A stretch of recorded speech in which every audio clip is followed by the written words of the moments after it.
আসসালামু আলাইকুম এভরিওয়ান। রসালো কাঁঠাল মিলছে বাজারে। মৌসুম ছাড়া ফলটি খেতে চাইলে নির্দিষ্ট উপায়ে ডিপ ফ্রিজে এভাবে সংরক্ষণ করে দীর্ঘদিন খেতে পারেন। অনেক প্রবাসী আছেন যারা কাঁঠাল খুব পছন্দ করে কিন্তু খেতে পারে না, তাই এভাবে কাঁঠাল সংরক্ষণ করে আপনার প্রিয় প্রবাসী মানুষটার জন্য পাঠাতে পারেন। চলুন তবে জেনে নিই খুব সহজে কিভাবে পাকা কাঁঠাল সংরক্ষণ করে রাখলে দীর্ঘদিন ভালো থাকে। আপনাদের নিজেদের গাছের হোক বা কেনা, সংরক্ষণের জন্য একেবারে নরম কাঁঠাল নেবেন না, একটু শক্ত ধরনের কাঁঠাল বাছাই করুন। আমি এখানে মাঝারি সাইজের একটা কাঁঠাল নিয়েছি। এবার একটা ছুরিতে একটু তেল লাগিয়ে কাঁঠালটা কেটে নেব, এতে করে কাঁঠালটা কাটা খুব সহজ হবে। কাঁঠালটা কাটা হয়ে গেলে এরপর এর থেকে একটা একটা করে কোষ বের করে নেব।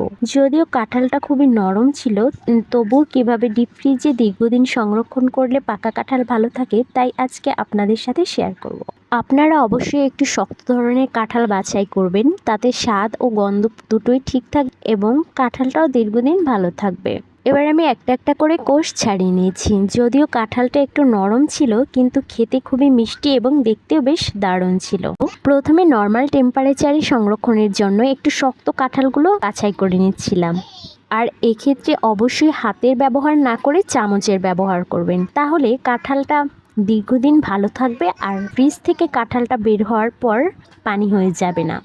অনেক কাঁঠাল দেখা যায় ফ্রিজ থেকে বের হওয়ার পর পানি হয়ে যায়। আপনারা যদি সবসময় চামচের ব্যবহার করেন তাহলে কিন্তু আর এই সমস্যাটা হবে না। তাই সবসময় চেষ্টা করতে হবে হাতের ব্যবহার না করে কাঁঠাল সংরক্ষণের ক্ষেত্রে চামচের ব্যবহার করতে।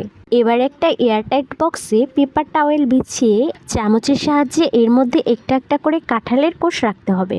এবার কাঁঠালের কোষ দিয়ে বাটিটা পূর্ণ হয়ে গেলে উপরে আরেকটা পেপার টাওয়েল দিয়ে ঢেকে ঢাকনা দিয়ে বাটিটা ঢেকে দিতে হবে। ব্যাস, বাটিটা এবার নর্মাল টেম্পারেচারে রেখে দিন।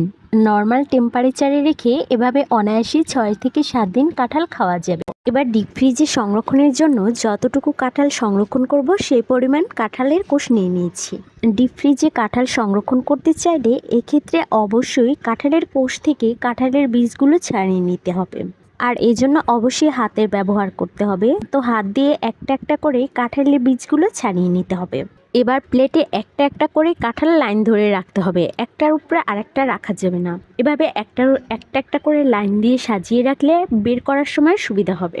এবার একটু শক্ত হওয়ার জন্য কাঁঠালগুলো প্লেট সহ 3 থেকে 4 ঘন্টার জন্য ফ্রিজে রেখে দিন। দেন কাঁঠালটা একটু শক্ত হয়ে আসলে এবার প্লেট থেকে কাঁঠালগুলো নামিয়ে একটা এয়ারটাইট বক্সে রেখে ভালোভাবে ঢাকনা দিয়ে ঢেকে আবার ডিপ ফ্রিজে রেখে দিন। এভাবে কাঁঠাল ডিপ ফ্রিজে সংরক্ষণ করলে আপনি 1-1.5 মাস অনায়াসে খেতে পারবেন। তাছাড়া আপনি চাইলে এভাবে দূর দূরান্তের দেশ বিদেশেও পাঠাতে পারবেন। এবার একটু বের করে দেখব কাঁঠালগুলোর কি অবস্থা হলো। প্রথমে নর্মাল টেম্পারেচারে রাখা কাঁঠালগুলো বের করেছি। দেখতেই কাঁঠালের গায়ে কিন্তু কোনো পানি জমেনি। যখন খাবেন তখন অবশ্যই একটা একটা করে চামচ দিয়ে বের করে তারপর খেতে হবে। তারপর আবার একভাবে রেখে দিবেন, তারপর আবার যখন ইচ্ছা তখন খেতে পারবেন। আর ডিপ ফ্রিজে রাখা কাঁঠালগুলো কিন্তু এখনও বেশ ভালো ও সুন্দর আছে। তাই আপনারা চাইলে এভাবে মৌসুম ছাড়াও কাঁঠাল দীর্ঘদিন ধরে সংরক্ষণ করে খেতে পারেন। ভিডিওটি ভালো লাগলে অবশ্যই লাইক, কমেন্ট ও শেয়ার করতে ভুলবেন না।